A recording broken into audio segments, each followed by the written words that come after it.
എന്നിട്ട് 200ാമത്തെ ടോക്കായി അതും ഇപ്പൊ പ്രവർത്തിക്കുന്നില്ല. സാർ ബുദ്ധിമുട്ടായോ? അത് പിന്നെ എന്തൊരു ചോദ്യം. ഇവിടെ രാവിലെ 7 മണിക്ക് വന്നാണ്. രാവിലെ 7 മണിക്ക് വന്ന് ഇത്രയും വരെ ക്യൂ ആയിട്ട് ഇത്ര നിന്ന് ജോലിക്ക് പോലും പോകാതെ നിൽക്കുന്ന സംഭവം. അപ്പോ പ്രധാനമന്ത്രിയുടെ ശക്തമായ തീരുമാനത്തെ സംബന്ധിച്ച് പ്രധാനമന്ത്രിയുടെ തീരുമാനത്തെ കുറിച്ച് പറയുകയാണെങ്കിൽ ഈ കഴിഞ്ഞ കാലഘട്ടങ്ങളിൽ 19 വർഷത്തിനിടയിൽ നടന്നുള്ള ഏറ്റവും അഭിനന്ദനീയമായിട്ടുള്ളത് പാവപ്പെട്ടവരുടെ പൈസ എല്ലാം ഇവിടെ പൂഴ്ത്തി വെച്ചിരിക്കുന്ന ആൾക്കാരുടെ കയ്യിലല്ലേ. ഇത് വലിയൊരു നല്ല ഒരു അഭിപ്രായം തന്നെ എനിക്ക്.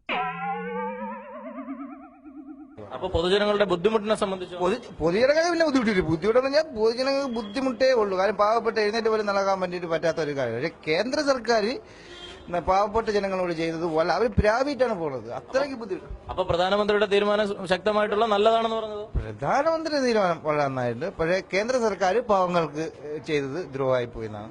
അപ്പൊ നിങ്ങൾ ഇതിൽ ആരിൽപ്പെടും? പൊതുജനത്തിൽ പെടും.